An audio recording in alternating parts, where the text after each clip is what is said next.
আম্মু তুমি কোথায় যাচ্ছ? আমি কক্সবাজারে যাচ্ছি। একা একা যাচ্ছ? হ্যাঁ।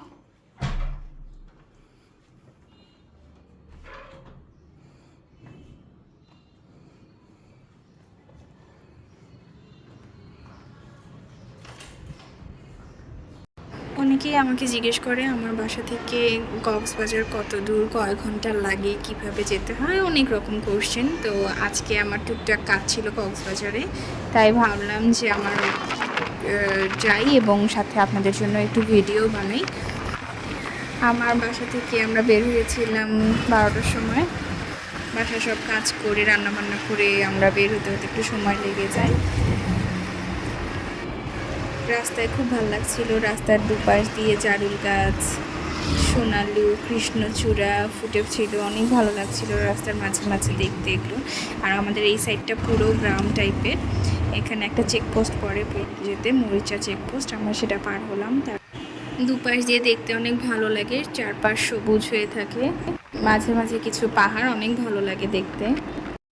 আমাদের 1 ঘন্টার মতো লেগেছিল কক্সবাজারে পৌঁছাতে। কক্সবাজার যাওয়া আমার বাসা থেকে দুটো রাস্তা, একটা মেরিন ড্রাইভ রোড হয়ে বের হতে হয়, আর একটা হচ্ছে এই গ্রামের সাইড দিয়ে।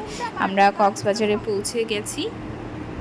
আমাদের আজকে তেমন কিছু না, টুকটাক কেনাকাটা আছে, সেগুলোই কিনবো আর একটু দুপুরে খাওয়া দাওয়া করবো।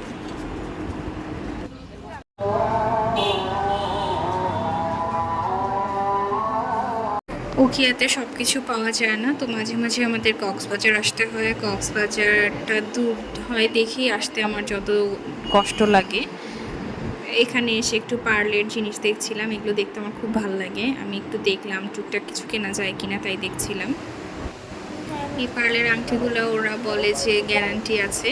আমি একটা কিনেছি, যেটা আমার মিডল ফিঙ্গারে দেখছি, এটা আমি কিনেছিলাম 7 মাস আগে। এখন কালারটা অনেকটাই নষ্ট হয়ে যাচ্ছে, তো ভাবলাম আরেকটা কিনবো। তো এরা অনেক বেশি দাম চাচ্ছে, আর নিলাম না। আমি এর আগে যেটা নিয়েছিলাম সেটা রেডিয়ান্ট ফিশ ওয়ার্ল্ড থেকে নিয়েছিলাম, ওটা আসলে এতটা খারাপ না, ভালোই ছিল। আর বাচ্চাদের নিয়ে বাইরে যাওয়া মানেই একটা প্যারা, যা দেখবে তাই কিনতে মন চায় তার। এটা ভালো লাগে না।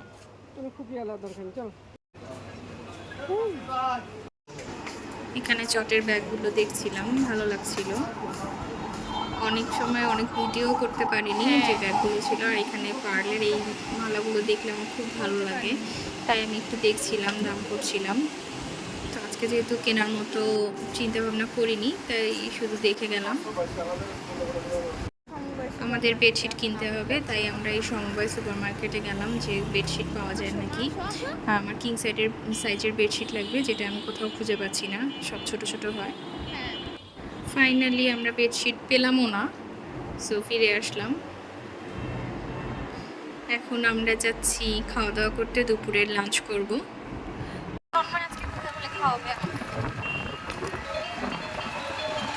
প্রচণ্ড গরম ছিল, মানুষ কিভাবে বের হয় আমি জানি না, আমি তো অস্থির হয়ে যাচ্ছিলাম। আমি 4-5টা বোতল ঠান্ডা পানির ভরিয়ে নিয়ে গিয়েছিলাম। আমরা পানি খেতে খেতে আমাদের অবস্থা শেষ।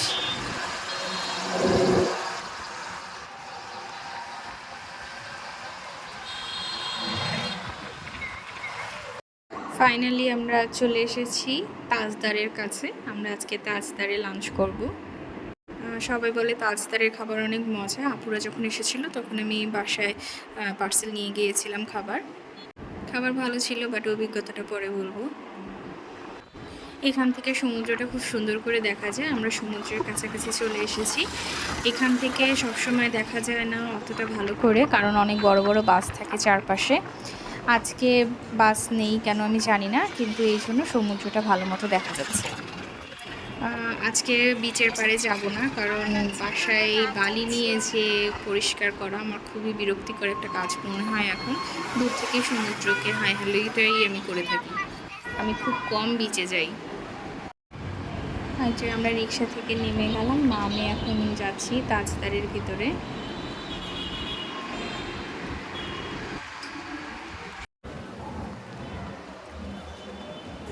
আমরা ভিতরে এখন ঢুকছি। ভিতরটা অনেক সুন্দর। এখানে তাজদার আর ভিতর দিয়ে গেলে পালঙ্কি। ইন্টেরিয়রটা অনেক সুন্দর করা। এখানে সব মুঘলদের ছবি রাখা ছিল। এখানে সব বিরিয়ানি আইটেম, কাবাব আইটেম এখানে পাওয়া যায়। আর পালঙ্কিতে হলো সব বাঙালি খাবার। যেহেতু আমরা বিরিয়ানি লাভার, সো আজকে তো বিরিয়ানিই খাবো, এই প্ল্যান করে এসেছি।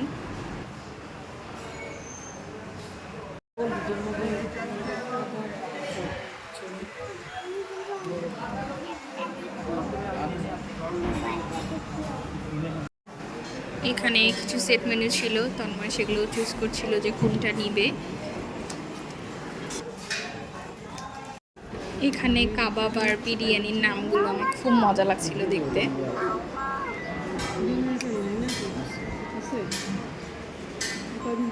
আমরা এখানে অর্ডার করেছিলাম বাদশাহ আলম নাল্লি বিরিয়ানি, পুরো নাম আমার মনে নেই। আর একটা সেট মেনু দিয়েছিল তন্ময় এই নাল্লি বিরিয়ানি। তন্ময় না, এই 3টা আমরা আইটেম নিয়েছিলাম। খাবার মজার ছিল, ভালোই মজা ছিল, খারাপ ছিল না। ঝালটা কম ছিল, সব কিছুই ভালো লাগছিল খেতে। বাট হঠাৎ করে এখানে একটু গন্ডগোল হয়ে যায়, কোনো কারণে ওদের কিচেনে অনেক মারামারি হয়।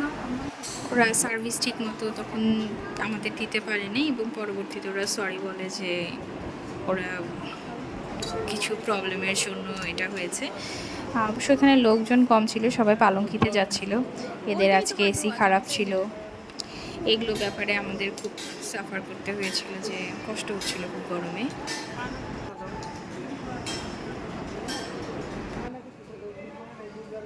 এখানে আরো একটা করে পিস আছে।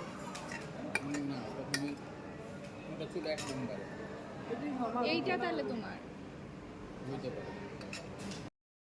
আমার তো ভিডিও এডিটার ভয়েস ওভার দিতে দিতে এখন আবার খেতে ইচ্ছা করছে। আমার জিভে পানি এসে গেছে, কারণ আমি প্রচুর বিরিয়ানি পছন্দ করি।